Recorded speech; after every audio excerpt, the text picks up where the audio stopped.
Bab 681. Taois tujuh warna merupakan penyempurna prasasti sejati tingkat ketujuh. Pada setiap tingkatnya ia menyalakan setidaknya 6 lampu spiritual. Besarnya api spiritual yang ia miliki tentu sangat luar biasa. Meskipun Lu Ming menyalakan 10 lampu spiritual di setiap tingkat, sebelumnya ia hanyalah seorang alkemis tingkat ketiga. Jarak antara tingkat ketiga dan tingkat ketujuh sangatlah besar.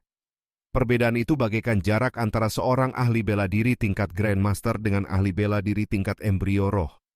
Karena itu, api spiritual milik Taois tujuh warna membuat api spiritual Lu Ming terus berkembang dengan sangat cepat. Selain itu, di dalam energi tersebut terdapat pula pecahan pengalaman milik Taois tujuh warna. Pengalaman dalam alkimia dan formasi prasasti milik Lu Ming bertambah dengan pesat. Perhatian Xian Yanqing tiba-tiba tertuju ke depan ketika ia melihat sesuatu di kejauhan.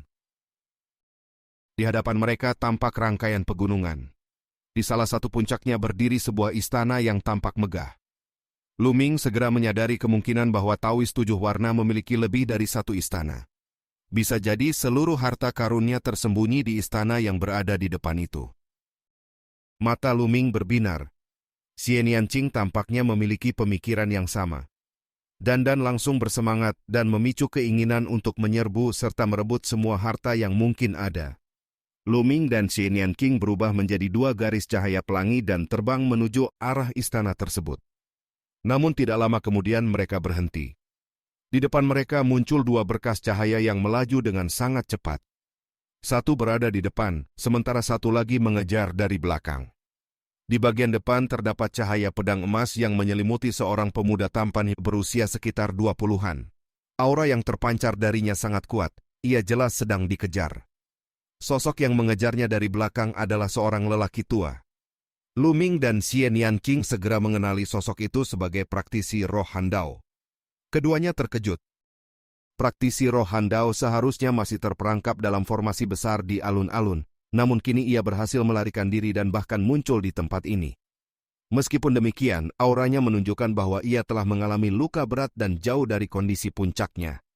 Kekuatannya kemungkinan hanya berada di tingkat kedua alam laut roh. Pemuda di depan terus melaju tanpa memperhatikan siapapun. Praktisi roh Handao mengejar dengan kecepatan penuh. Ketika pandangannya menyapu ke arah Lu Ming, kebencian yang luar biasa langsung meledak. Ia segera menghentikan pengejarannya terhadap pemuda itu dan berbalik menerjang ke arah Lu Ming dan Xian Yanqing dengan amarah yang meluap. Kebenciannya terhadap Lu Ming begitu besar hingga ia langsung mengabaikan target sebelumnya. Ekspresi Lu Ming berubah serius, tombak naga tanpa batas muncul di tangannya.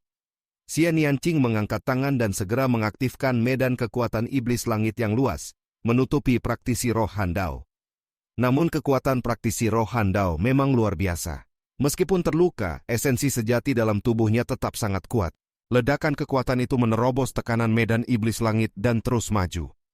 Kekuatan pemotong penghancur kemudian meledak dari dalam medan kekuatan tersebut. Energi itu begitu tajam seolah mampu membelah ruang. Praktisi roh Handao mengamuk. Tubuhnya diselimuti lapisan es tebal yang membentuk baju zirah pelindung. Dengan perlindungan itu ia terus menyerbu ke depan. Lu Ming segera bergerak memasuki medan kekuatan iblis langit. Di dalam wilayah itu ia tidak mengalami pembatasan apapun karena seluruh kendali berada di tangan Xian Yanqing. Tombak naga tanpa batas melesat dengan cahaya tajam menuju tenggorokan praktisi roh Handao. Pedang es milik praktisi itu segera menebas untuk menangkis serangan. Dan tangan keras bergema ketika tombak dan pedang bertabrakan. Tubuh Lu Ming bergetar dan ia mundur beberapa langkah. Perbedaan tingkat kekuatan masih sangat besar. Walaupun terluka, kekuatan tempur praktisi roh Handao tetap menakutkan. Kebencian yang membara membuat niat membunuhnya semakin kuat. Beberapa hari sebelumnya ia bersama monster tua berambut merah terperangkap dalam formasi mematikan hampir setengah hari. Mereka hampir kehilangan nyawa sebelum akhirnya orang lain datang dan menghancurkan inti formasi. Walaupun berhasil keluar, luka yang ia derita sangat parah dan belum pulih sepenuhnya. Kebencian terhadap Lu Ming dan Lin Feng menjadi semakin dalam. Pada saat itu Lu Ming melepaskan kedua garis keturunannya secara bersamaan. Garis keturunan naga 9 dan garis keturunan kedua muncul sekaligus. Keduanya berada pada tingkat raja tingkat 9. Pemandangan itu membuat praktisi roh Handao terkejut dan hampir kehilangan keberanian. Mengaktifkan garis keturunan membuat tingkatnya langsung terlihat jelas. Fakta bahwa keduanya mencapai tingkat raja tingkat 9 benar-benar sulit dipercaya. Namun rasa takut itu segera berubah menjadi tekad membunuh yang lebih kuat. Lu Ming menyerbu dengan kekuatan yang meningkat pesat setelah ledakan garis keturunannya. Pertarungan sengit pun terjadi. Di dalam medan kekuatan iblis langit, pergerakan praktisi roh Handao sangat terpengaruh, sehingga ia tidak dapat dengan mudah mengalahkan Lu Ming. Pada saat itu Dandan tiba-tiba menyusut ke dalam cangkangnya, lalu menghantam wajah praktisi roh Handao dengan kecepatan tinggi. Namun para praktisi alam laut roh yang telah memahami niat tingkat kedua mampu mengendalikan atribut alam untuk membentuk baju zirah yang menutupi seluruh tubuh mereka. Serangan itu hanya menghantam baju zirah es di wajah praktisi roh Handao. Dandan terlempar kembali ke bahu Lu Ming sambil menunggu kesempatan berikutnya untuk melakukan serangan mendadak. Saat pertempuran berlangsung sengit, sebuah cahaya pedang emas tiba-tiba melintas dari langit. Pemuda berjubah emas yang sebelumnya melarikan diri ternyata kembali. Bahkan sebelum ia tiba sepenuhnya, energi pedang emas yang tajam telah menembus kehampaan dan menebas ke arah praktisi roh Handao. Praktisi roh Handao segera mengayunkan pedangnya untuk menangkis serangan itu. Pemuda berjubah emas muncul di udara dan menatap sekeliling sebelum pandangannya tertuju pada Lu Ming. Aura yang terpancar membuat Lu Ming mengenali identitasnya sebagai Raja Neraka. Keduanya saling mengenali. Situasi itu segera berubah menjadi kerjasama tanpa perlu kata-kata. Raja Neraka langsung melancarkan serangan. Ia telah memahami kehendak logam hingga tingkat kedua, suatu kehendak yang terkenal karena ketajamannya. Energi pedang emas yang bergetar memancarkan aura tajam seolah mampu memotong segala sesuatu. Medan kekuatan iblis langit tidak menghalangi Raja Neraka. Pada saat yang sama Lu Ming juga menyerang. Tombaknya menusuk ke depan, dan seekor naga sejati 3 warna melesat keluar, menerkam praktisi roh Handao. Menghadapi serangan gabungan dari 3 pihak, praktisi roh Handao mengayunkan pedangnya dengan kekuatan penuh. Dentuman besar mengguncang udara ketika kekuatan kedua pihak bertabrakan dan menghasilkan keseimbangan yang sengit. Bab 682. Cahaya tombak, cahaya pedang, dan cahaya golok kembali membumbung tinggi, lalu bertabrakan dengan keras. Kilatan energi pedang dan energi golok melesat ke segala arah. Dengan mata telanjang, jejak-jejak serangan itu dapat terlihat jelas di ruang sekitarnya. Praktisi roh Handao berada dalam kondisi terluka dan ditekan oleh medan kekuatan iblis langit. Di sisi lain, Lu Ming dan Raja Neraka mampu melepaskan seluruh kekuatan mereka tanpa hambatan. Untuk sementara waktu, pertempuran antara keempat pihak berlangsung sangat sengit. Dalam sekejap, mereka telah bertukar puluhan jurus. Pada saat itu langit dan bumi tiba-tiba bergetar hebat.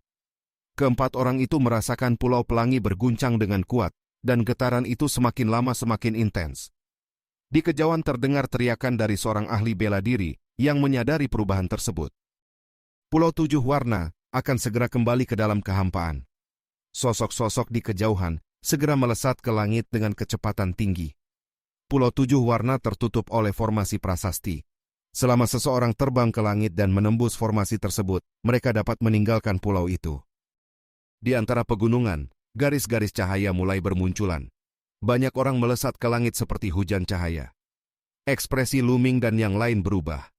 Namun tidak ada satupun dari mereka yang berani berhenti bertarung. Jika salah satu pihak berhenti, pihak lain dapat memanfaatkan kesempatan itu untuk menyerang dan mendapatkan keuntungan.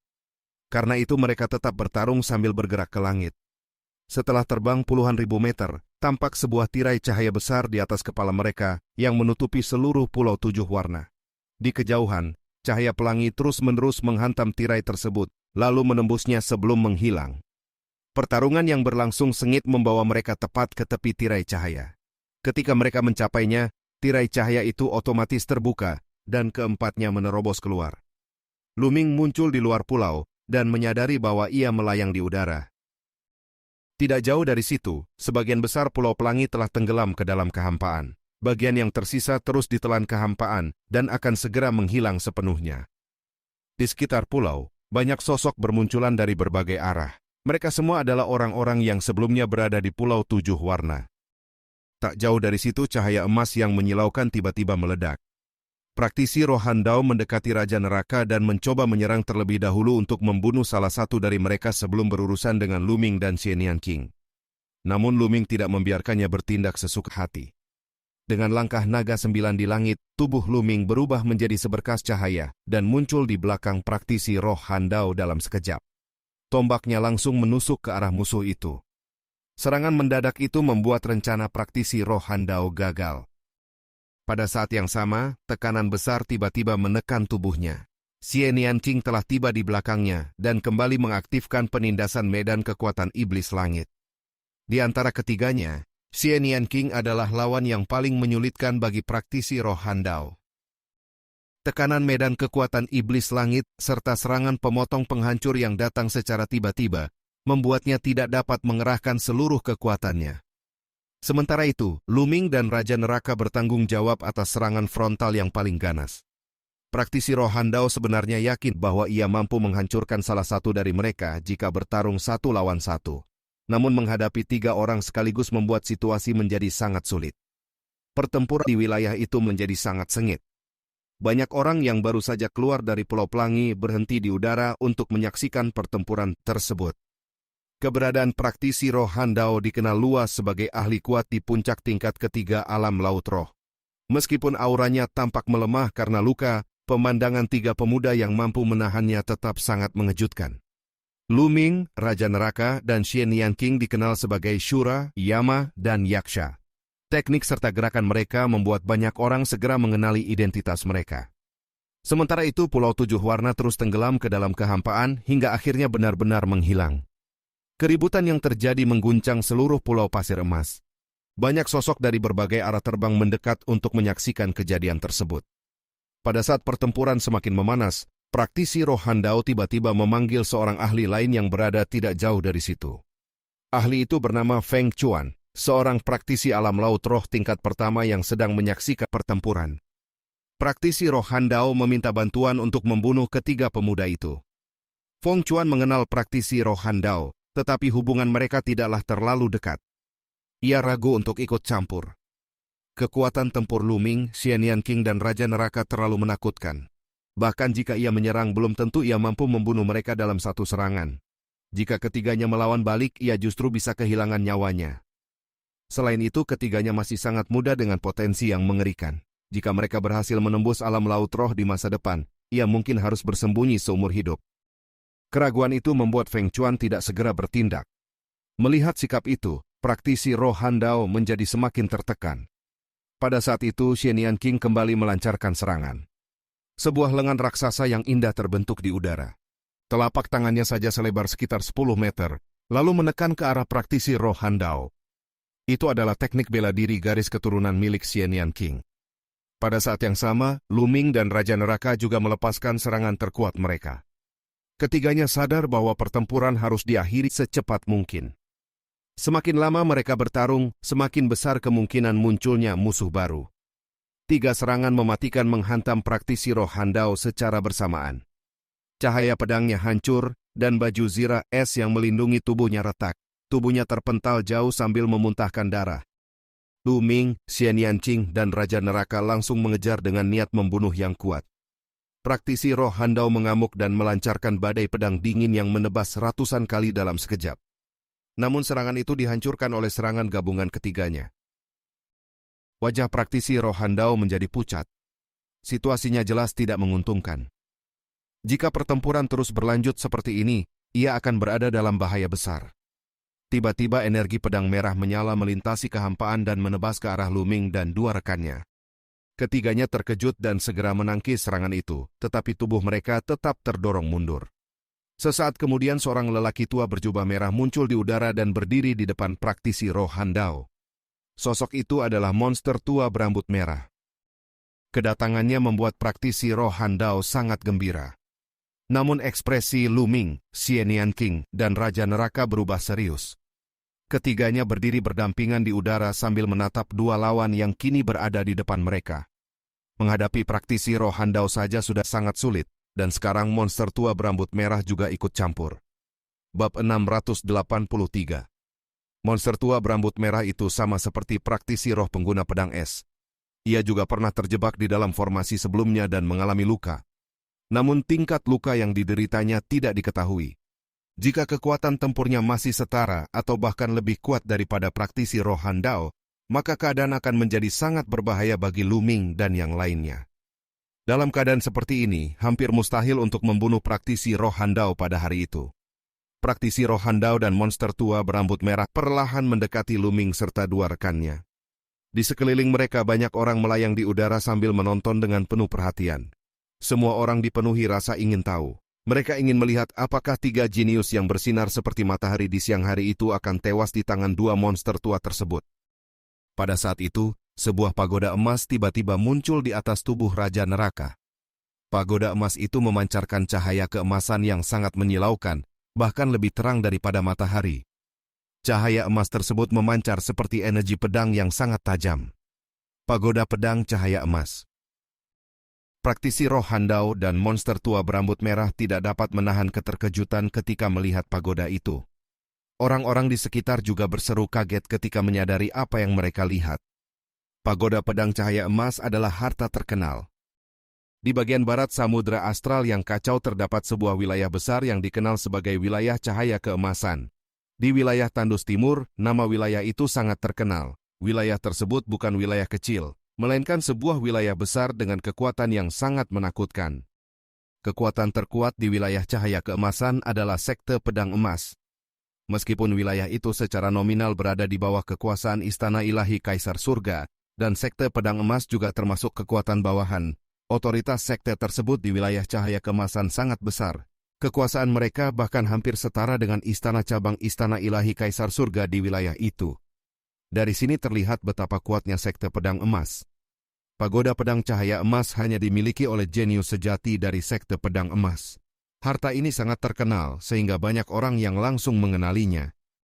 Raja Neraka kemudian menyebutkan identitasnya. Ia adalah Jian Fei Liu. Begitu nama itu disebutkan, ekspresi praktisi roh Handao dan monster tua berambut merah langsung berubah. Di sekeliling mereka terdengar seruan keterkejutan. Jian Fei Liu adalah seorang jenius dari sekte pedang emas yang menempati peringkat 788 dalam daftar 1000 talenta teratas wilayah Tandus Timur. Banyak orang yang merasa terkejut setelah mengetahui identitas sebenarnya dari Raja Neraka. Tatapan Lu Ming dan Xian Yanqing juga sedikit berkedip. Nama Jian Fei Liu sebenarnya tidak asing bagi mereka. Ia adalah jenius yang berada dalam daftar 1000 talenta teratas wilayah Tandus Timur, dan kekuatannya bahkan lebih kuat daripada Li Xiaoyun. Monster tua berambut merah mulai ragu. Ia tidak takut pada Jian Fei Liu secara pribadi, tetapi ia sangat berhati-hati terhadap sekte pedang emas di belakangnya. Praktisi roh Handao sebaliknya menunjukkan ekspresi ganas. Ia tidak berniat menyerah begitu saja. Di matanya, Lu Ming dan yang lainnya pasti telah memperoleh harta dari istana sebelumnya. Kebencian yang ia rasakan terhadap Lu Ming juga terlalu besar. Jika ia tidak membunuh pemuda itu, hatinya tidak akan merasa puas. Selain itu, Jian Fei Liu sendiri kemungkinan juga telah mendapatkan harta dari istana lain. Keserakahan dan kebencian membuat praktisi roh Handao tidak mau mundur. Monster tua berambut merah pun terlihat tergoda oleh harta yang mampu menarik perhatian seorang praktisi roh. Pada saat itu, Jian Fei Liu menatap mereka dengan tatapan dingin. Ia menunjukkan bahwa sebagai seorang jenius yang berkelana di dunia luar, mustahil baginya tidak memiliki benda penyelamat nyawa. Jika ia mengerahkan seluruh kekuatan untuk mengendalikan pagoda pedang cahaya emas, ia memiliki keyakinan untuk membunuh salah satu dari mereka. Pertanyaan itu membuat suasana menjadi tegang. Praktisi roh Handao dan monster tua berambut merah sama-sama mengetahui bahwa kata-kata Jian Fei Liu tidaklah berlebihan. Seorang jenius seperti Jian Fei Liu pasti memiliki berbagai kartu tersembunyi. Pada saat itu Lu Ming juga berbicara dengan suara dingin. Ia menyatakan bahwa dirinya juga memiliki benda yang cukup untuk membunuh salah satu dari mereka jika digunakan sepenuhnya. Ucapan itu membuat ekspresi praktisi roh Handao dan monster tua berambut merah berubah lagi. Tanpa sadar mereka mundur sedikit. Mereka tidak berani meremehkan kata-kata itu. Lu Ming masih sangat muda, tetapi kekuatan tempurnya tidak kalah dengan Jian Fei Liu. Hal ini menunjukkan bahwa ia kemungkinan berasal dari kekuatan besar dan sangat mungkin memiliki harta pelindung diri. Selain itu masih ada Xian Yanqing yang belum sepenuhnya memperlihatkan seluruh kemampuannya. Kedua monster tua itu mulai ragu. Inilah keuntungan besar yang dimiliki oleh orang-orang dari kekuatan besar. sesuatu yang sulit dibandingkan oleh para kultivator pengembara. Luming sendiri memandang mereka dengan tatapan dingin. Kata-kata yang ia ucapkan sebenarnya hanya setengah benar. Ia memang memiliki senjata mematikan, yaitu kuali petir. Namun jika ia menggunakannya di tempat seperti ini, ia akan berada dalam keadaan sangat lemah setelahnya dan mudah diserang oleh orang lain. Karena itu Luming sama sekali tidak berniat menggunakannya. Ia hanya memanfaatkan ancaman tersebut untuk menggertak kedua monster tua itu. Setelah berpikir sejenak, monster tua berambut merah akhirnya memutuskan untuk mundur. Ia tidak berani mempertaruhkan nyawanya. Wajah praktisi roh Handao menjadi sangat buruk. Ia merasa sangat tidak rela, tetapi tanpa bantuan monster tua berambut merah, ia tidak mampu menghadapi 3 orang itu sekaligus. Jika ia ceroboh, ia justru bisa terbunuh. Di dalam hatinya, ia hanya bisa memendam niat membunuh yang semakin kuat. Ia bersumpah bahwa setelah pulih dari luka-lukanya, ia pasti akan membunuh Luming dan yang lainnya. Jika ia berada dalam kondisi puncak, ia yakin mampu membunuh Luming dan Jian Feiliu sebelum mereka sempat menggunakan harta rahasia mereka. Akhirnya praktisi roh Handao menatap mereka dengan dingin sebelum pergi bersama monster tua berambut merah. Kedua sosok itu berubah menjadi 2 garis cahaya dan terbang jauh hingga menghilang dari tempat tersebut. Pada saat yang sama Pulau 7 Warna akhirnya benar-benar tenggelam ke dalam kehampaan. Ruang di sekitarnya kembali tenang seperti semula. Setelah pertempuran berakhir, Jian Feiliu menyimpan pagoda pedang cahaya emasnya dan memberi hormat kepada Luming serta Xie Nianqing dengan sikap sopan. Ia menyatakan kekagumannya terhadap kekuatan tempur dan kemampuan kultivasi mereka. Luming juga membalas hormat sambil memperkenalkan dirinya. Xie Nianqing juga menyebutkan namanya dengan tenang. Jian Feiliu berpikir sejenak setelah mendengar kedua nama itu, tetapi ia tidak pernah mendengarnya sebelumnya. Ia kemudian tersenyum pahit. Menurutnya, era besar tampaknya benar-benar telah tiba. Di sepanjang perjalanannya, ia telah bertemu lebih dari 5 jenius yang kekuatannya sebanding dengan mereka yang berada dalam daftar 1000 talenta teratas. Hal itu menjelaskan mengapa daftar 1000 talenta teratas belum diperbarui, meskipun waktunya telah tiba. Kemungkinan besar organisasi perdagangan rahasia yang biasanya merilis daftar tersebut kesulitan mengumpulkan data karena terlalu banyak jenius baru yang muncul. Luming juga mengangguk setuju. Daftar 1000 talenta teratas biasanya diperbarui setiap 2 tahun.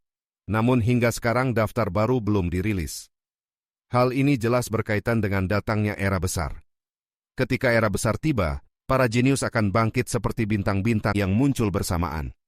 Bahkan organisasi besar sekalipun akan kesulitan mencatat semuanya. Jika ingin mengetahui berapa banyak jenius yang sebenarnya ada di dunia ini, maka mereka hanya bisa menunggu hingga dimulainya pertempuran takdir. Bab 684. Jian Feiliu memperlihatkan kekuatan tempur yang luar biasa selama pertempuran sebelumnya, tetapi sikapnya tetap tenang dan santai. Ketika berada di Pulau Pelangi, ia sebenarnya memiliki kesempatan untuk melarikan diri lebih dulu. Namun ia justru berbalik dan membantu Luming serta Xie Nianqing menghadapi praktisi roh Handao. Dari sikap tersebut terlihat bahwa wataknya cukup baik. Hal ini membuat Luming memiliki kesan yang baik terhadap dirinya. Xie Nianqing berdiri di samping tanpa banyak bicara. Luming berbincang sebentar dengan Jian Feiliu, lalu Jian Feiliu menyatakan niat untuk berpisah. Ia menyampaikan bahwa mereka tidak dapat tinggal lama di Pulau Pasir Emas. Jika praktisi roh Handao berhasil pulih dari lukanya, orang itu pasti tidak akan membiarkan mereka pergi begitu saja. Karena itu ia berencana meninggalkan Pulau Pasir Emas. Luming mengangguk karena rencananya sama. Setelah itu Jian Feiliu memberi salam perpisahan dan segera pergi dari tempat tersebut. Luming dan Xie Nianqing saling memandang sebelum akhirnya juga meninggalkan lokasi itu. Berita tentang pertempuran mereka pasti akan segera menyebar luas. Memang sejak awal mereka telah berniat meninggalkan Pulau Pasir Emas. Selama beberapa waktu terakhir, keduanya memperoleh banyak hal. Mereka membutuhkan tempat yang tenang untuk mencerna semua hasil tersebut. Niat penghancuran dan niat angin milik Xie Nianqing hampir berhasil menyatu. Ia perlu menemukan tempat untuk berlatih dalam pengasingan agar dapat menyelesaikan terobosannya. Sementara itu Luming masih belum mempelajari secara mendalam seni surgawi penekan penjara yang diperolehnya dari prasasti penekan penjara. Selain itu, api energi mental Taois 7 warna masih terus dimurnikan. Ia juga membutuhkan waktu untuk mengasingkan diri agar dapat menyerap semuanya dengan baik. Keduanya terbang menuju sisi barat Pulau Pasir Emas. Tidak lama kemudian mereka melintasi seluruh pulau dan tiba di pantai barat. Lu Ming mengeluarkan sebuah peta. Peta tersebut adalah peta samudra astral yang kacau yang ia beli sebelumnya di Pulau Pasir Emas. Pada peta itu terlihat hamparan lautan luas dengan bintang-bintang kecil yang tak terhitung jumlahnya. Bintang-bintang itu sebenarnya adalah pulau-pulau. Pulau Pasir Emas terletak relatif dekat di bagian timur. Setelah melihat peta sebentar, Lu Ming dan Xian Yanqing segera terbang ke arah barat. Mereka berniat mencari sebuah pulau tak berpenghuni untuk berlatih dalam pengasingan sementara waktu. Tidak lama setelah mereka pergi, Jian Feiliu muncul di atas permukaan laut. Dengan satu gerakan tangan, ia mengeluarkan sebuah kotak logam. Pada permukaan kotak itu terdapat tulisan yang berputar membentuk segel. Kotak tersebut adalah benda yang ia dapatkan dari sebuah istana di Pulau Pelangi. Pada permukaannya terdapat tulisan mengenai kunci rahasia menuju harta Kaisar Bela Diri. Tulisan itu membuat Jian Feiliu merasa sangat penasaran. Istilah harta Kaisar Bela Diri memiliki daya tarik yang sangat besar bagi siapapun. Walaupun ia belum mengetahui apakah tulisan itu benar atau tidak, benda yang disimpan oleh Taois 7 warna jelas bukan sesuatu yang biasa. Namun kotak itu disegel oleh formasi prasasti sehingga tidak dapat dibuka dengan mudah. Karena itu ia menyimpannya kembali dan berencana mencari waktu untuk membuka segel tersebut. Setelah menyimpan kotak itu, Jian Feiliu segera terbang meninggalkan lautan luas. Sementara itu Lu Ming dan Xian Yanqing terus terbang tanpa henti. Setelah 2 hari perjalanan, mereka akhirnya menemukan sebuah pulau terpencil. Pulau itu tidak terlalu besar, hanya memiliki radius kurang dari 100 mil, dan tidak ada seorang pun yang tinggal di sana. Keduanya mendarat di pulau tersebut lalu mulai menata semua benda yang mereka peroleh dari Pulau Pelangi. Kali ini mereka mendapatkan cukup banyak hal. Kristal roh tingkat tertinggi, teknik kultivasi, kristal niat, dan berbagai benda lain jumlahnya cukup banyak. Namun yang paling melimpah adalah tanaman roh. Mereka membagi semua hasil itu secara merata, kemudian masing-masing mencari tempat yang tenang untuk memulai kultivasi dalam pengasingan. Lu Ming juga memanfaatkan kesempatan itu untuk meminta Dandan membuat beberapa prasasti serta formasi prasasti tingkat tinggi. Dandan menguasai banyak sekali pengetahuan mengenai prasasti dan formasi. Pengetahuan itu tentu tidak boleh disia-siakan. Sebagai imbalannya, Dandan meminta tanaman roh. Lu Ming dengan mudah mengeluarkan segenggam obat roh tingkat 5 dan memberikannya kepada Dandan. Di Pulau Pelangi sebelumnya ia memang memperoleh sangat banyak tanaman roh sehingga ia tidak merasa kekurangan. Dandan membawa tanaman roh itu dan segera pergi untuk mulai mengukir prasasti. Lu Ming kemudian duduk bersila. Kesadarannya tenggelam ke dalam lautan kesadarannya sendiri. Di dalam lautan kesadaran itu, 10 lampu roh hijau sedang menyala. Selama beberapa hari terakhir, Lu Ming telah menyalakan 10 lampu roh hijau sehingga mencapai tahap sempurna sebagai pengukir tingkat 4. Langkah berikutnya adalah menembus ke tingkat 5. Menjadi pengukir tingkat 5 merupakan sebuah batas penting. Setelah melewati batas itu akan terjadi perubahan besar. Seorang pengukir sejati akan memiliki kekuatan tempur yang sangat menakutkan. Lu Ming mengaktifkan metode meditasi Dewa Gelap. Api inti yang mengalir di dalam lautan kesadarannya langsung menyala semakin kuat, terus-menerus memurnikan api energi mental milik Taois 7 warna. Api energi mental itu telah menyusut cukup banyak, tetapi jumlahnya masih tersisa cukup besar. Dalam waktu dekat energi mental Lu Ming akan terus meningkat dengan cepat. Helai demi helai api energi mental jatuh dan menyatu dengan api energi mental milik Lu Ming sendiri, membuatnya semakin kuat. Setelah beberapa waktu berlalu, 10 lampu roh hijau tiba-tiba padam. Kemudian pada lampu roh pertama muncul seberkas api baru berwarna hijau. Api energi mental hijau. Itu menandakan bahwa Lu Ming telah menjadi pengukir tingkat 5. Pada saat api itu muncul, kesadaran Lu Ming bergetar hebat. Pada saat yang sama, 5 lingkaran cahaya tiba-tiba muncul di atas kepalanya. Lingkaran pertama di bagian bawah berwarna merah dengan 10 titik cahaya yang bersinar seperti bintang. Lingkaran kedua berwarna oranye dan juga memiliki 10 titik cahaya. Lingkaran ketiga berwarna kuning dengan 10 titik. Lingkaran keempat berwarna hijau dengan 10 titik. Namun lingkaran kelima berbeda. Warnanya juga hijau tetapi hanya memiliki 1 titik cahaya. Inilah yang disebut cincin roh. Ketika seorang pengukir mencapai tingkat 5, cincin roh akan terbentuk. Setiap warna cincin mewakili tingkat kultivasi yang berbeda. cincin paling bawah melambangkan pengukir tingkat pertama. 10 titik cahaya di atasnya menunjukkan jumlah lampu roh yang telah dinyalakan. Pada 4 tingkat pertama, Luming telah menyalakan 10 lampu roh pada setiap tingkat, sehingga setiap cincin memiliki 10 titik cahaya. Jika pada suatu tingkat seseorang hanya menyalakan 5 lampu roh, maka cincin tersebut hanya akan memiliki 5 titik. Cincin roh dapat memperlihatkan dengan jelas tingkat kultivasi seorang pengukir. Setelah memahami hal itu, Luming menyembunyikan cincin roh tersebut. Kemudian kesadarannya kembali tenggelam dalam api energi mental hijau. Dalam sekejap energi mentalnya menyebar keluar dari tubuh dan melayang di udara. Dunia di sekelilingnya tampak berubah. Segala sesuatu terlihat penuh warna. Merah, oranye, kuning, hijau, biru, dan ungu. Ia dapat merasakan berbagai atribut energi langit dan bumi dengan sangat jelas. Perasaan itu terasa sangat luar biasa. Energi mentalnya terus menyebar keluar, namun semakin jauh jaraknya, semakin lemah sensasi yang ia rasakan. Setelah beberapa saat, Luming kembali sadar dari keadaan tersebut. Ia berdiri dan mulai menguji kekuatan formasi prasasti. Dengan beberapa langkah, ia menghentakkan kaki ke tanah. Rune-rune segera muncul di permukaan tanah dan saling terhubung, membentuk sebuah formasi prasasti. Ketika langkah terakhir selesai, sebuah pedang tempur muncul dari formasi itu dan menebas sebuah gundukan di kejauhan. Gundukan itu langsung terbelah menjadi 2. Melihat hasil tersebut, mata Luming bersinar. Formasi prasasti memang mampu menyalurkan kekuatan langit dan bumi untuk menghasilkan serangan yang sangat kuat. Inilah kekuatan sejati dari seorang pengukir tingkat 5. Bab 685. Luming baru saja melangkah ke tingkat 5 sebagai pengukir prasasti dan baru menyalakan 1 lampu pikiran. Seiring waktu, semakin banyak lampu pikiran yang dinyalakan, semakin kuat pula susunan prasasti yang dapat dikuasainya, dan kekuatan serangannya juga akan meningkat. Susunan besar yang sebelumnya dibuat Luming hanyalah susunan tingkat 3, sehingga kekuatan serangannya masih terbatas. Kekuatan tempur seorang ahli prasasti tidak hanya berkaitan dengan kekuatan energi mental, tetapi juga berkaitan erat dengan formasi prasasti yang dikuasai. Semakin kuat energi mental seseorang, semakin besar kekuatan langit dan bumi yang dapat dikendalikan.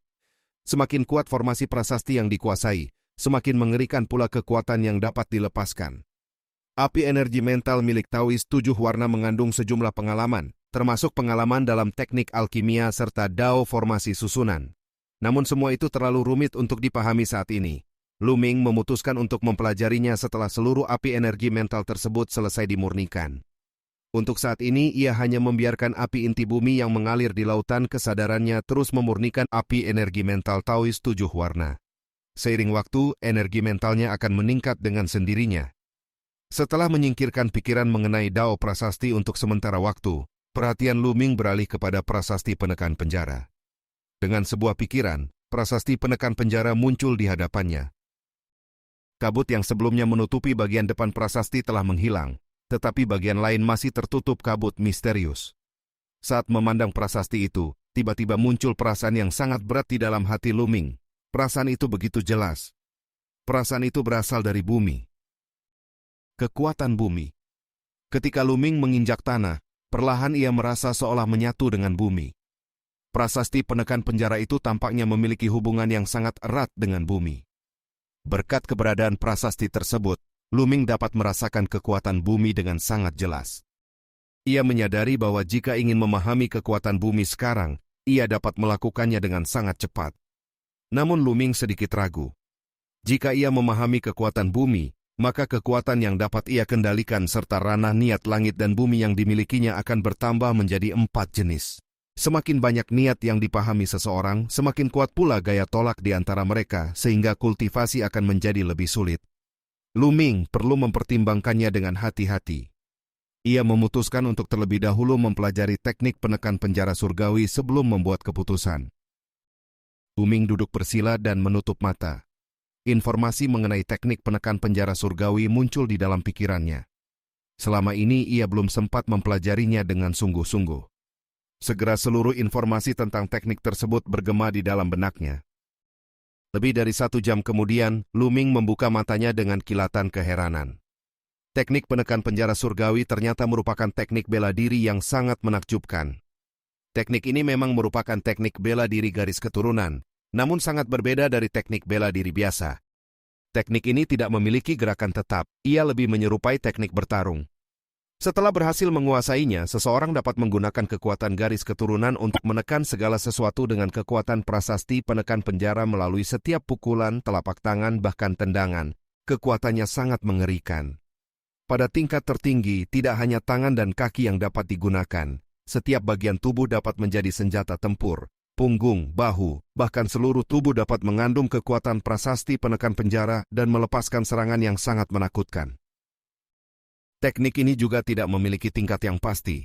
Kekuatannya sangat bergantung pada kekuatan garis keturunan penggunanya.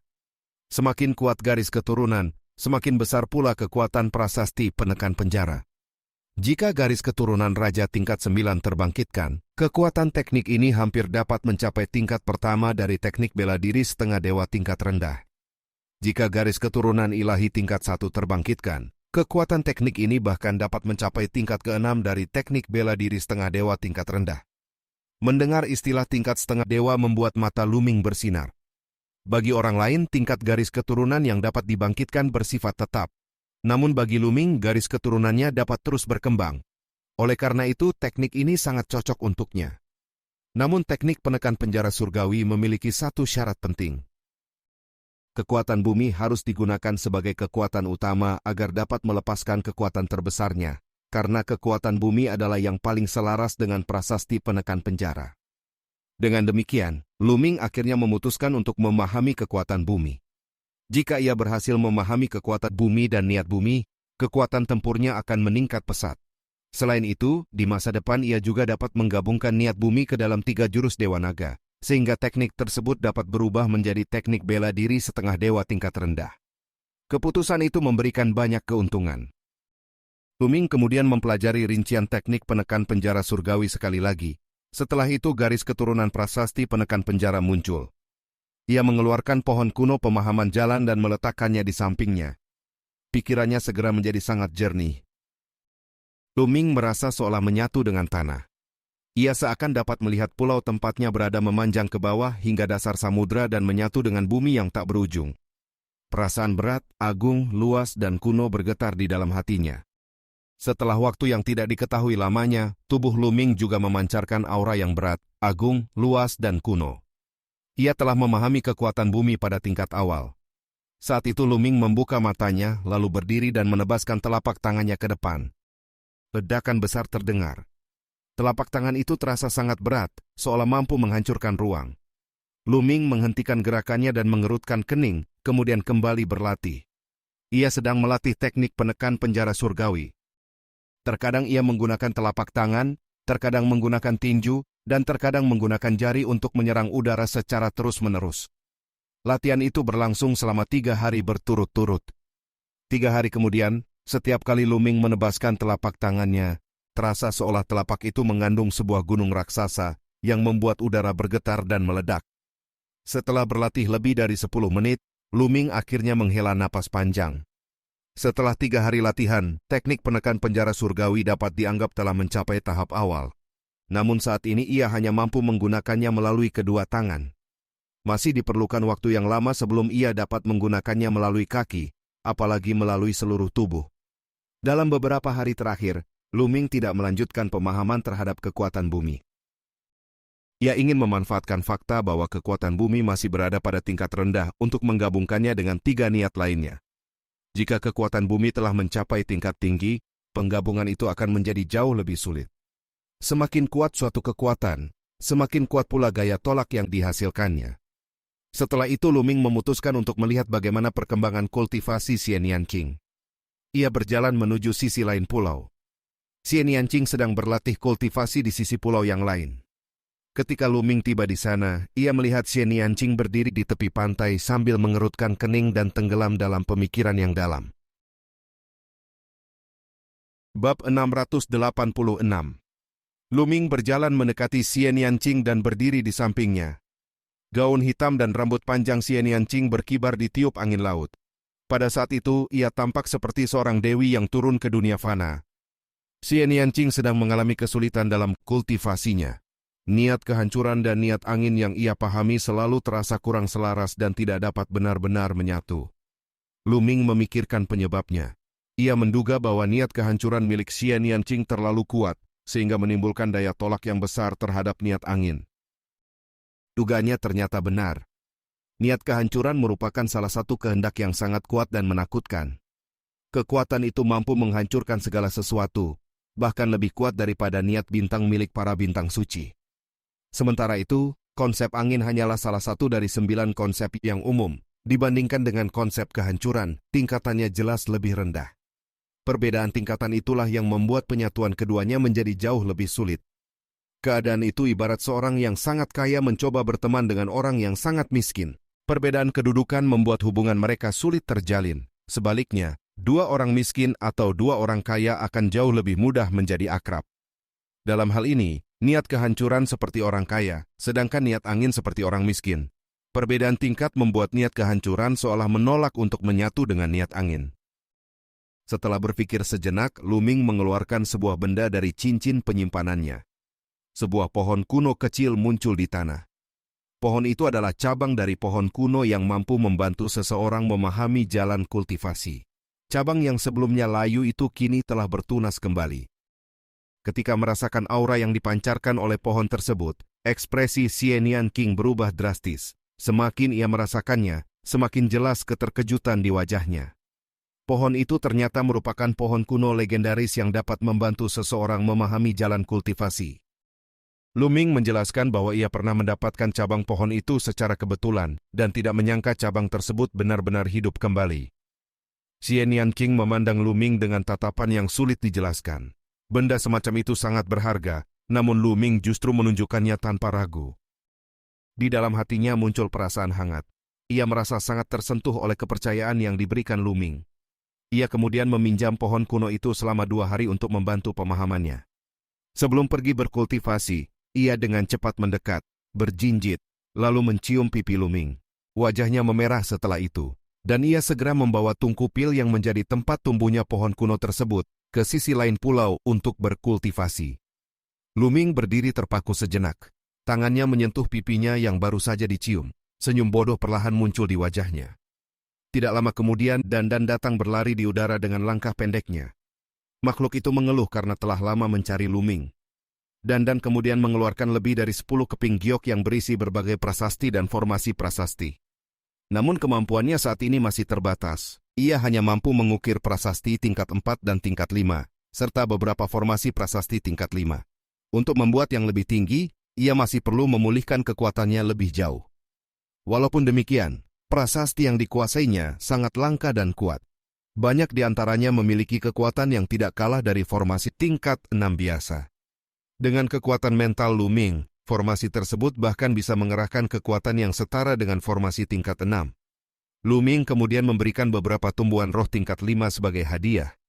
Dandan sebenarnya sangat kesal karena merasa seolah diberi imbalan oleh seorang anak muda. Namun pada akhirnya ia tetap menerima tumbuhan roh itu dengan senang hati dan pergi. Setelah itu, Lu Ming mulai mempelajari keping giok yang diberikan Dandan. Di dalamnya terdapat berbagai prasasti tingkat 4 dan 5, serta banyak formasi prasasti yang rumit. Lu Ming segera tenggelam dalam pemahaman. Waktu berlalu dengan cepat.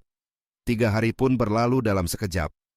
Xie Nianqing kemudian mengembalikan pohon kuno pemahaman jalan kepada Lu Ming. Ia telah memperoleh kemajuan dalam pemahamannya dan membutuhkan tekanan kuat untuk menguji hasil tersebut. Lu Ming juga memiliki niat yang sama. Keduanya segera bertarung. Kekuatan bumi yang baru dipahami Lu Ming juga mulai ia gunakan. Ia ingin memadukannya dengan 3 niat lainnya melalui pertempuran. Pertarungan pun terjadi. 2 sosok terus bertabrakan di udara di atas pulau.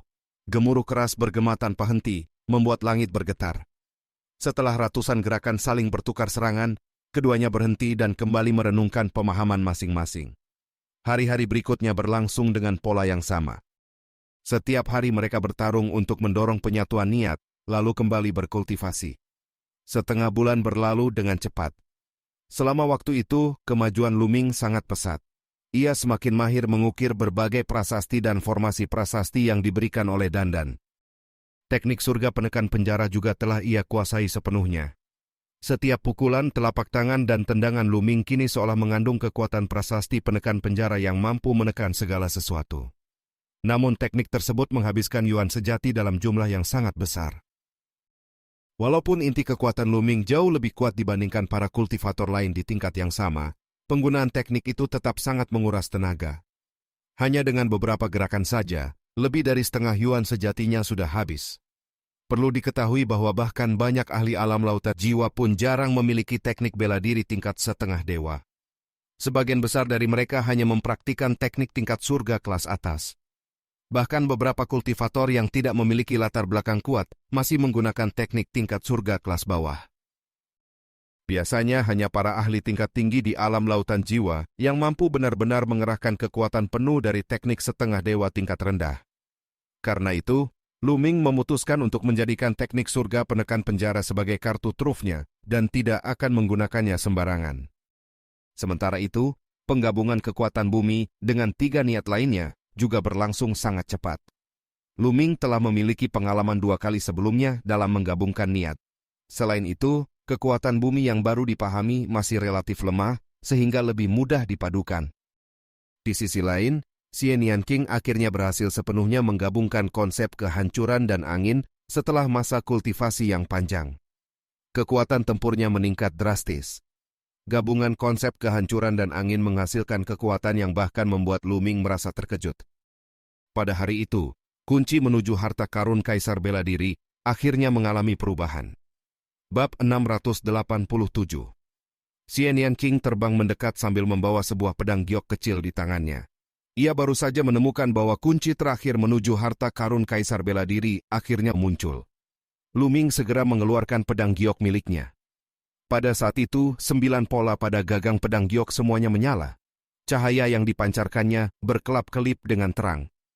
Keduanya merasakan kegembiraan. Kemunculan 9 kunci menandakan bahwa harta karun Kaisar Bela Diri akan segera terbuka. Lu Ming dan Xie Nianqing kemudian menuangkan esensi sejati mereka ke dalam pedang giok. Pedang giok itu bergetar ringan. Sesaat kemudian sebuah peta muncul di udara. Peta tersebut mengalami perubahan. Titik yang sebelumnya kecil perlahan membesar. Peta samudra astral yang kacau perlahan tampak semakin jelas di hadapan mereka. Di atas peta itu terdapat sebuah titik yang menandai suatu lokasi tertentu. Seiring perubahan peta, seluruh wilayah lain di tepi peta menghilang. Yang tersisa hanyalah samudra astral yang kacau. Titik tersebut menunjuk ke wilayah laut di bagian utara kawasan itu. Dari situ dapat dipastikan bahwa harta karun Kaisar Bela Diri berada di sana. Tiba-tiba sebuah suara terdengar dari dalam pedang giok. Suara itu serak seperti suara seorang pria parubaya. Lu Ming dan Xie Nianqing terkejut. Mereka tidak menyangka pedang giok dapat mengeluarkan suara. Namun segera setelah itu terdengar suara lain, kali ini milik seorang pria muda. Keduanya menyadari bahwa suara tersebut bukan berasal dari roh artefak pedang giok. Suara itu berasal dari pemilik kunci lainnya. Pedang-pedang giok tersebut ternyata saling terhubung melalui sebuah formasi khusus yang memungkinkan para pemilik kunci berkomunikasi satu sama lain. Suara serak itu mengungkapkan bahwa ia juga merupakan salah satu pemilik kunci harta karun Kaisar Bela Diri. Tidak lama kemudian terdengar suara seorang lelaki tua yang menyatakan bahwa 9 pedang giok itu memang dapat saling berkomunikasi. Ia juga menebak bahwa semua kunci kini telah memiliki pemilik. Para pemilik kunci kemudian saling memastikan lokasi masing-masing. Beberapa dari mereka ternyata sudah berada di samudra astral yang kacau. Suara lain kemudian terdengar, sangat muda. Begitu mendengarnya, ekspresi Lu Ming dan Xie Nianqing sedikit berubah karena suara itu terasa sangat familiar. Lu Ming segera menyadari bahwa suara tersebut milik Jian Feiliu. Lu Ming kemudian menyalurkan esensi sejatinya ke dalam pedang giok dan menyebutkan identitas samaran yang ia gunakan. Sesaat kemudian suara dari pedang giok menjawab dengan nada terkejut. Keduanya tidak menyebutkan nama asli. Harta karun Kaisar Bela Diri adalah perkara besar sehingga identitas mereka tidak boleh terbongkar dengan mudah. Percakapan terus berlanjut. Para pemilik kunci saling menegaskan bahwa mereka semua akan menuju lokasi harta karun. Satu persatu suara baru terdengar hingga jumlahnya mencapai 7 orang. Xie Nianqing tetap diam. Dengan demikian, selain dirinya hanya tersisa 1 orang yang belum berbicara. Tidak lama kemudian terdengar suara perempuan yang sangat muda dan lembut. Nada suaranya terdengar agak gugup. Perempuan itu memperkirakan bahwa ia masih membutuhkan sekitar setengah bulan perjalanan sebelum mencapai lokasi tersebut. Para pemilik kunci lainnya setuju untuk menunggu di tempat harta karun hingga ia tiba. Namun lelaki tua itu kembali mengingatkan bahwa perkara harta karun Kaisar Bela Diri sangat penting. Tidak seorang pun boleh membocorkan informasi ini kepada pihak lain. Semua orang kemudian menegaskan bahwa mereka tidak memberitahukan hal itu kepada siapapun. Setelah kesepakatan tercapai, komunikasi pun berhenti. Lu Ming dan Xie Nianqing menarik kembali esensi sejati mereka dari pedang giok, sehingga peta itu menghilang. Keduanya kemudian mempertimbangkan langkah selanjutnya. Mereka menyadari bahwa para pemilik kunci tidak dapat sepenuhnya dipercaya. Tidak ada yang tahu apakah seseorang membawa orang lain bersamanya atau tidak. Karena itu mereka memutuskan untuk tetap menuju lokasi harta karun, tetapi tidak akan langsung memperlihatkan diri. Perjalanan menuju lokasi tersebut cukup jauh. Lu Ming memanggil Dandan, lalu mereka bertiga terbang menuju arah yang ditunjukkan oleh peta. Setelah perjalanan selama setengah bulan, mereka akhirnya mendekati wilayah laut yang dituju. Dari ketinggian langit, mereka melihat sebuah pulau kecil. Pulau itulah lokasi yang ditunjukkan oleh peta. Di pulau tersebut berdiri 9 pilar batu raksasa. Bentuknya menyerupai gunung, tetapi tidak ada satupun tumbuhan yang tumbuh di atasnya. 9 pilar batu itu berdiri tegak seperti 9 pedang raksasa yang menusuk langit. Di atas salah satu pilar batu terlihat seseorang sedang duduk bersila. Dari kejauhan sosok itu tampak seperti pria parubaya. Melihat keadaan itu, Lu Ming memutuskan untuk tidak mendekat secara langsung. Mereka memilih untuk mundur dan mencari pulau lain di dekatnya. Tidak jauh dari sana terdapat sebuah pulau kecil yang berjarak sekitar 10.000 mil. Mereka mendarat di pulau tersebut. Di tempat itu mereka memutuskan untuk menunggu sambil mengamati situasi. Selama perjalanan setengah bulan sebelumnya, mereka tidak menghentikan kultivasi mereka. Pikiran mereka terus memahami berbagai teknik bela diri. Lu Ming khususnya semakin mahir dalam penggunaan berbagai prasasti dan susunan prasasti. Selain itu, energi mental api Taois 7 warna hampir sepenuhnya dimurnikan olehnya. Kini ia telah menyalakan 10 lampu energi mental hijau. Ia telah mencapai lingkaran besar alkemis tingkat 5, dengan setiap tahap telah disempurnakan. Energi yang dibutuhkan untuk mencapai tingkat itu sangat besar. Api energi mental Taois 7 warna hanya mampu membantunya sampai tahap tersebut. Setelah hampir sepenuhnya dimurnikan, energi itu tidak lagi tersisa banyak. Jika Lu Ming ingin menembus tingkat 6, ia hanya dapat mengandalkan usahanya sendiri. Bab 688. Lu Ming sudah merasa sangat puas dengan hasil yang diperolehnya.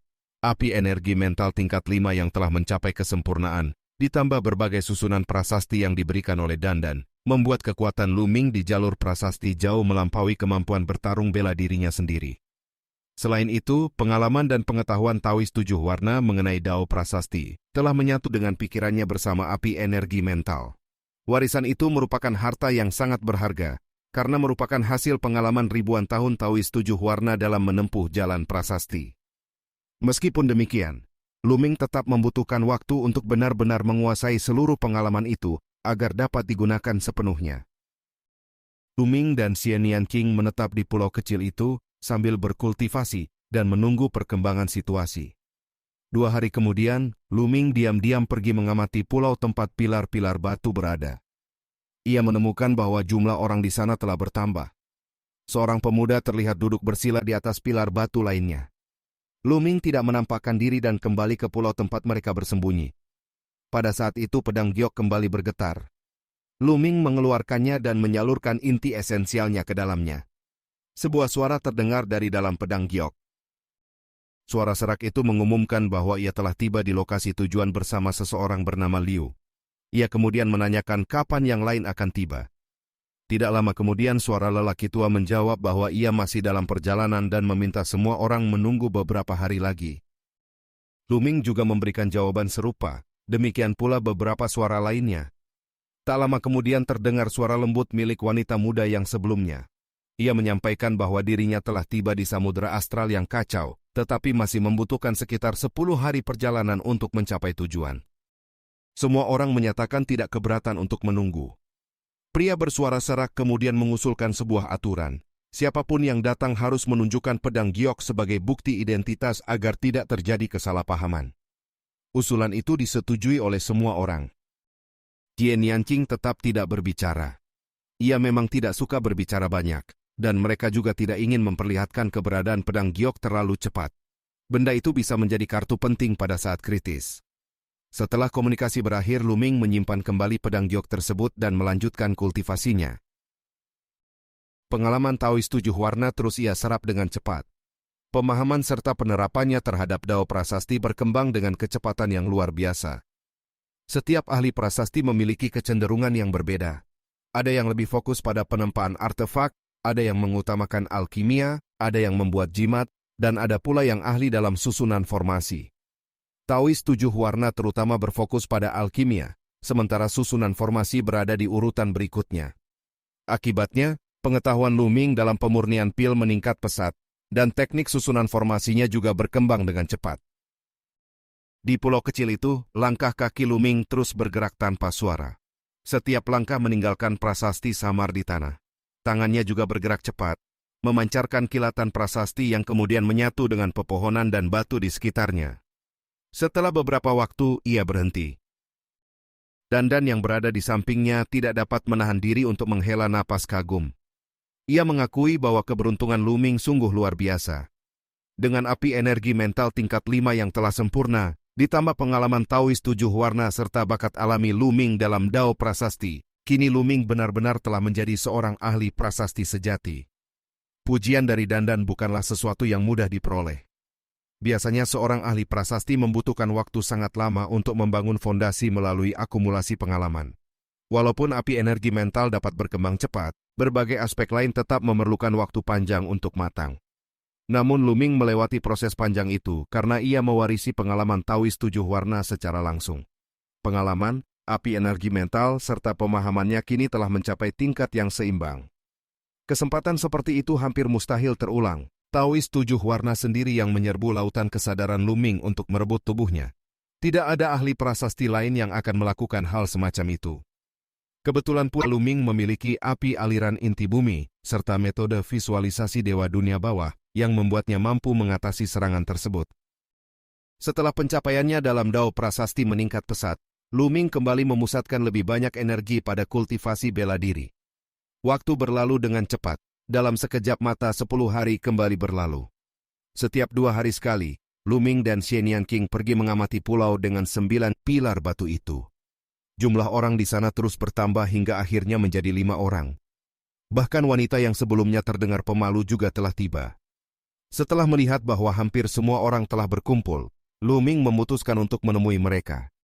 Kelima orang itu telah hidup berdampingan dengan damai selama beberapa hari, sehingga kemungkinan masalah besar tampaknya kecil. Lu Ming dan Jian Yanqing kemudian menuju pulau tersebut. Ketika mereka mendekat, kelima orang di pulau itu segera menyadari kehadiran mereka. Salah satu pria bertubuh kekar bertanya mengenai identitas mereka. Lu Ming segera mengeluarkan pedang gioknya. Kelima orang itu juga mengeluarkan pedang giok masing-masing. Cahaya di mata mereka berkilat. Pria bertubuh kekar itu kemudian menunjukkan ketidakpuasan karena Lu Ming membawa seseorang bersamanya, padahal sebelumnya semua orang sepakat untuk datang sendiri. Lu Ming menjelaskan bahwa wanita yang bersamanya adalah istrinya sehingga tidak menjadi masalah. Jian Yanqing menggertakkan giginya dengan wajah memerah, karena sekali lagi Lu Ming memanfaatkan situasi untuk menyebutnya sebagai istri. Namun dalam keadaan seperti ini ia tidak bisa menyangkalnya, sehingga membiarkan Lu Ming memegang tangannya. Seorang wanita muda yang terlihat lembut kemudian menyatakan bahwa jika memang seorang istri, seharusnya tidak menjadi masalah. Pria bertubuh kekar akhirnya mengizinkan mereka naik ke pulau. Lu Ming menggandeng Jian Yanqing dan berjalan menuju pilar batu di tengah pulau. Tanpa disadari oleh siapapun, setiap langkah yang diambil Lu Ming meninggalkan kilatan cahaya samar di tanah. Ketika mereka hampir mencapai pilar batu itu, kelima orang tersebut tiba-tiba bergerak bersamaan. Dalam sekejap mereka mengepung Lu Ming dan Jian Yanqing dari 5 arah. Ekspresi keduanya sedikit berubah. Kelima orang itu kemudian mengungkapkan tujuan mereka. Mereka menginginkan pedang giok milik Lu Ming. Lu Ming menyadari bahwa situasi ini tidak sederhana. Ia mencoba memancing perpecahan dengan mengatakan bahwa satu pedang tidak cukup untuk dibagi di antara mereka. Namun lelaki tua yang disebut sebagai Ou segera mencibir dan mengatakan bahwa mereka berada dalam satu kelompok.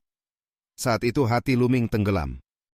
Ia menyadari bahwa suara lelaki tua itu berbeda dari suara yang pernah ia dengar melalui pedang giok sebelumnya.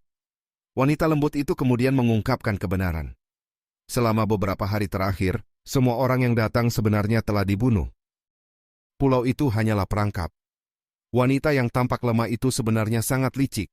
Ia menjelaskan bahwa mereka telah memperoleh 2 pedang giok lebih dulu. Bersama pria bertubuh kekar bernama Zhong Mo, ia berpura-pura menjadi pemilik kunci untuk memancing orang lain datang. Dengan cara itu, mereka dapat menyerang para pemilik kunci secara tiba-tiba dan merebut pedang giok mereka. Itulah sebabnya sebelumnya hanya mereka berdua yang banyak berbicara melalui pedang giok. Jika orang lain berbicara, penyamaran mereka akan terbongkar. Saat itu juga kelima orang tersebut melepaskan aura mereka secara bersamaan. Gelombang kekuatan yang menakutkan langsung menekan Luming dan Xian Yanqing dari segala arah. Bab 689. Di antara orang-orang yang mengepung itu, hanya wanita yang tampak lemah yang berada pada tingkat Raja Puncak. Yang lainnya seluruhnya berada pada tingkat samudra spiritual. Yang paling kuat adalah pria bertubuh kekar yang telah mencapai tingkat ketiga dari alam samudra spiritual.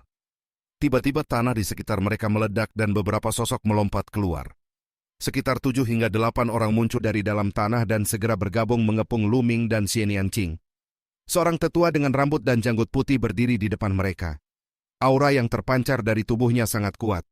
Tingkat kultivasinya telah mencapai tingkat keempat dari alam samudra spiritual. Kata-kata tajamnya menunjukkan bahwa ia tidak ingin membuang waktu.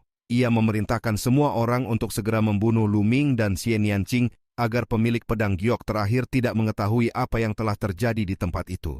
Ia juga memerintahkan agar pertempuran diselesaikan secepat mungkin dan seluruh jejak dibersihkan.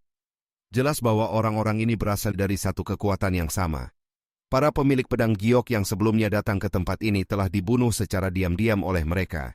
Itulah sebabnya Luming tidak menemukan jejak apapun ketika ia mengamati pulau itu sebelumnya. Dalam benak Luming terlintas kemungkinan bahwa Jian Feiliu mungkin juga telah terbunuh oleh kelompok ini. Ia merasa sangat menyesal memikirkan bahwa seorang jenius seperti Jian Feiliu mungkin telah gugur di tangan mereka. Luming tiba-tiba berbicara dan menyatakan bahwa ia bersedia menyerahkan pedang giok itu asalkan mereka diizinkan pergi. Sambil berbicara, ia menarik Xian Yanqing dan bergerak perlahan ke samping. Setiap langkahnya membuat cahaya samar menyatu dengan tanah di bawah kakinya. Pria bertubuh kekar itu mencibir dan menyatakan bahwa jika Luming menyerahkan pedang giok secara sukarela, mereka akan mempertimbangkan untuk mengampuni nyawanya. Orang-orang lain di sekitarnya menunjukkan senyum mengejek. Dalam pandangan mereka, Luming terlalu naif untuk mempercayai janji semacam itu. Luming mengamati situasi di sekelilingnya dengan tenang. 7 orang yang baru muncul terdiri dari 2 ahli tingkat Raja Puncak dan 5 ahli alam samudra spiritual. Yang paling kuat tetaplah tetua berambut putih yang berada pada tingkat keempat alam samudra spiritual. Kekuatan seperti ini jelas berasal dari sekte besar. Bahkan seluruh kekuatan Pulau Pasir Emas tidak dapat menandingi mereka. Pikiran Luming berputar cepat mencari cara untuk keluar dari situasi berbahaya itu. Tiba-tiba ia menggerakkan tangannya dan pedang giok muncul di telapak tangannya. Dengan gerakan tiba-tiba, pedang giok itu dilemparkan menuju tetua berambut putih dengan kecepatan seperti kilat. Tetua itu secara naluriah mengulurkan tangan untuk menangkapnya. Pada saat itulah kesempatan yang telah ditunggu Luming akhirnya tiba. Luming menghentakkan 2 langkah kuat ke tanah. Dalam sekejap tanah bersinar terang. Prasasti yang tak terhitung jumlahnya muncul dari tanah dan berubah menjadi 2 pedang tempur besar yang langsung menebas ke arah selatan. Di arah selatan hanya ada 2 ahli tingkat pertama alam samudra spiritual. Dibandingkan dengan arah lain, bagian itu merupakan titik terlemah dalam pengepungan. Luming memilih menerobos ke arah tersebut. Para pengepung terkejut dan meraung marah ketika menyadari bahwa Luming telah menyiapkan susunan prasasti tanpa mereka sadari. Namun semuanya sudah terlambat. Kedua ahli alam samudra spiritual itu sama sekali tidak menyangka bahwa 2 Raja Puncak berani melawan dan bahkan menyiapkan susunan prasasti di bawah hidung mereka. Dalam keadaan panik, mereka hanya sempat mengerahkan sebagian kekuatan untuk bertahan.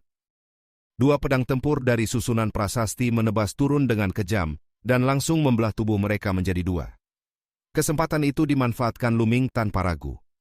Ia memeluk pinggang Xian Yanqing dan mengerahkan langkah 9 naga menginjak langit dengan kekuatan penuh. Dalam sekejap mereka telah melesat puluhan mil menjauh ke arah selatan. Tetua berambut putih yang telah menangkap pedang giok itu menyadari tipu daya tersebut dan mengamuk dengan marah. Ia mengangkat tangannya dan mengarahkan satu serangan jari yang menembus udara menuju Luming. Serangan itu melintasi jarak puluhan mil dalam sekejap. Kekuatan yang terkandung di dalamnya sangat menakutkan. Seorang ahli tingkat keempat alam samudera spiritual memang memiliki kekuatan yang luar biasa. Xienian King segera mengerahkan medan kekuatan iblis langit untuk menahan serangan tersebut. Pada saat yang sama garis keturunan Luming meledak keluar dan tubuhnya bergerak cepat menghindar ke samping. Namun serangan itu terlalu cepat dan terlalu kuat. Kekuatan jari tersebut menembus pertahanan mereka. Meskipun Luming berusaha menghindar, lengannya tetap tersapu oleh angin serangan itu. Sebagian besar daging di lengannya tercabik dan hampir meledak. Meski begitu Luming tidak berhenti. Prasasti-prasasti bersinar di tubuhnya dan memasuki tubuhnya serta tubuh Xienian King. Itu adalah prasasti yang meningkatkan kecepatan. Pada saat yang sama prasasti ledakan esensi sejati juga muncul di tubuhnya. Kini Luming telah mampu mengukir sebagian prasasti yang dahulu digunakan dandan dalam sekejap. Dengan bantuan berbagai susunan prasasti, langkah 9 naga menginjak langit yang ia kerahkan mencapai kecepatan yang luar biasa. Dalam waktu singkat sosok Luming dan Xienian King sudah menghilang dari pandangan para pengejar. Di belakang mereka tetua berambut putih bersama pria bertubuh kekar dan yang lainnya mengejar dengan penuh niat membunuh. Namun mereka segera menyadari bahwa jarak antara mereka dan Luming semakin jauh. Langkah 9 naga menginjak langit yang didukung oleh susunan prasasti membuat kecepatan Luming sangat menakjubkan. Tidak lama kemudian ia benar-benar menghilang dari pandangan mereka. Tetua berambut putih itu mengamuk dengan kemarahan yang luar biasa. Pria bertubuh kekar dan yang lainnya berdiri di belakangnya dengan wajah muram. Mereka menyadari bahwa kali ini mereka telah salah perhitungan. Mereka telah mengepung 2 raja puncak dengan kekuatan yang begitu besar, bahkan mengerahkan seluruh ahli mereka. Dalam pandangan mereka, hasilnya seharusnya sudah pasti. Namun mereka tidak pernah menyangka bahwa kedua orang itu justru berhasil menerobos keluar. Sebelumnya mereka juga pernah membiarkan seorang pemuda melarikan diri karena kelalaian. Kali ini mereka telah mengerahkan seluruh kekuatan, tetapi hasilnya tetap sama.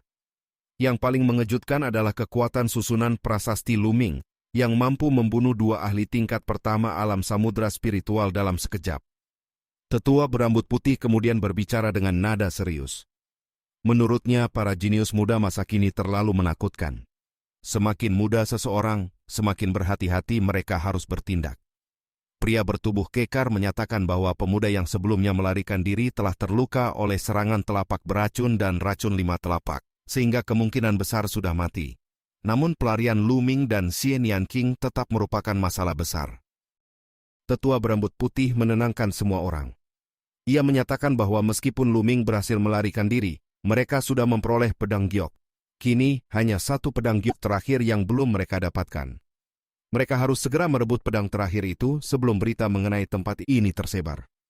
Jika berhasil membuka harta Kaisar bela diri dan mengambil semua isinya, sekte racun darah mereka akan memiliki kesempatan untuk bangkit kembali. Karena itu mereka tidak boleh membiarkan kecelakaan terjadi. Pria bertubuh kekar yakin bahwa pemilik pedang giok terakhir pasti akan datang. Kali ini mereka akan memastikan tidak ada yang bisa melarikan diri. Setelah itu mereka kembali ke pulau kecil tersebut untuk melanjutkan rencana sambil menunggu mangsa berikutnya. Sementara itu Luming membawa Xienian King terbang jauh meninggalkan tempat itu. Mereka terbang sejauh ratusan ribu mil sebelum akhirnya mendarat di sebuah pulau kecil yang sepi. Xienian King segera memeriksa keadaan Luming dengan wajah penuh kekhawatiran. Luka di lengan Luming ternyata mengandung racun dari serangan jari tetua berambut putih. Namun racun semacam itu tidak berarti apa-apa bagi Luming. Ia mengendalikan 9 garis keturunan naga untuk melahap racun tersebut dari tubuhnya. Setelah racun itu dibersihkan, luka di lengannya mulai pulih dengan kecepatan yang dapat terlihat dengan mata telanjang. Setelah setengah hari berlalu, lengan Luming telah pulih sepenuhnya.